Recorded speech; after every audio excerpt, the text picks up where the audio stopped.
नमस्कार दोस्तों, welcome to doctor MD your health guide. मैं डॉक्टर नितिन अग्रवाल। जैसे कि पहले पार्ट में हमने डिस्कस किया था डिप्रेशन क्या होता है और क्यों होता है, आज हम इस पार्ट में बताने जा रहे हैं कि इसके क्या क्या सिम्टम्स हो सकते हैं और इसको कैसे पहचानें।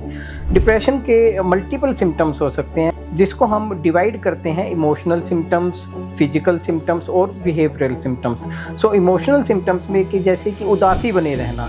अब उदास तो कोई भी हो सकता है, लेकिन एक लगातार उदासी बने रहना जो कम से कम 2 हफ्ते तक हो, उसको हम डिप्रेशन की कैटेगरी में रख सकते हैं अगर वो बाकी के सिम्टम्स भी फुलफिल करती है। दूसरी चीज़ होता है कि काम में मन ना लगना, ऐसे लगना कि सब काम बोझ लग रहा है, कुछ भी मन नहीं लग रहा है। जो हमें पहले पसंद थी, कुछ ऐसी एक्टिविटीज़ थी जैसे पार्टी में जाना, हमें पहले पसंद था लेकिन अब पार्टी में जाने में हमें चिड़चिड़ापन आ रहा है। कोई बात कर रहा है तो हमसे चिड़चिड़ापन हो रहा है, गुस्सा आ रहा है हमें, ये भी एक डिप्रेशन का लक्षण हो सकता है। फिर फिजिकल सिम्टम्स की हम बात करते हैं।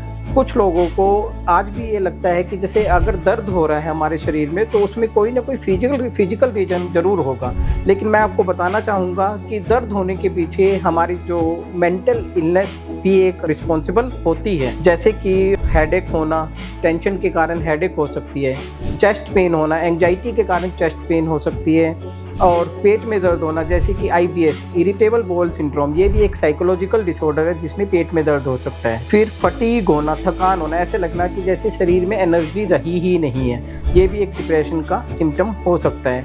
फिर हम बात करते हैं इसके बिहेवियरल सिम्टम्स की।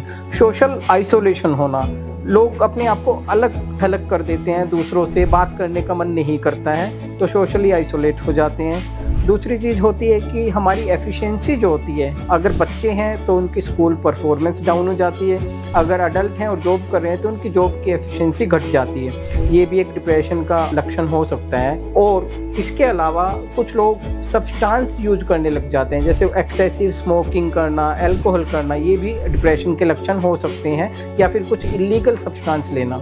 अब इसमें कुछ वार्निंग साइंस भी होते हैं। वार्निंग साइंस में जैसे सुसाइड के ख्याल आना या सुसाइड के लिए प्लान कर लेना, तो इसको हम कैसे पहचान सकते हैं? अगर कोई बार बार गुड बाय बोल रहा है अपने लव्ड वंस को, तो ये एक ऐसा वार्निंग साइंस हो सकता है जिसे हमें हल्के में नहीं लेना चाहिए। या फिर हम अपने डिपेंडेंट्स जो होते हैं उनको लिए अरेंजमेंट्स करने लग जाते हैं कि हाँ भाई हमारे बाद क्या होगा इनका, ये भी एक वार्निंग साइन हो सकता है।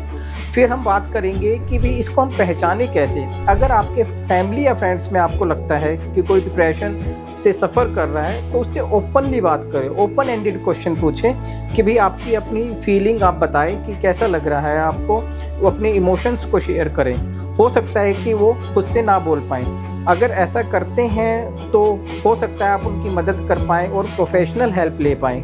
अगर मान लो आप खुद इससे सफ़र कर रहे हैं तो कैसे पहचानें? सबसे पहले है हम अपने थॉट्स और इमोशन को लिखें, जिसे जर्नलिंग कहते हैं। लिख के हम उसको एनालाइज करें ऑनेस्टली कि क्या ये हमारा बिहेवियर चेंज हुआ है, ये हमारे थॉट्स चेंज हुए हैं। और अगर हमें ऐसे लगता है कि स्टिल कन्फ्यूजन है कि भाई क्या ये नॉर्मल डे टू स्ट्रेस है या फिर डिप्रेशन है, तो हम इसमें प्रोफेशनल मदद ले सकते हैं। अगर आपको हमारे द्वारा दी गई जानकारी पसंद आती है तो इसको लाइक करें, कमेंट करें, शेयर करें और सब्सक्राइब करें ताकि फर्दर आने वाले पार्ट्स को आप टाइमली देख पाएँ। Thank you.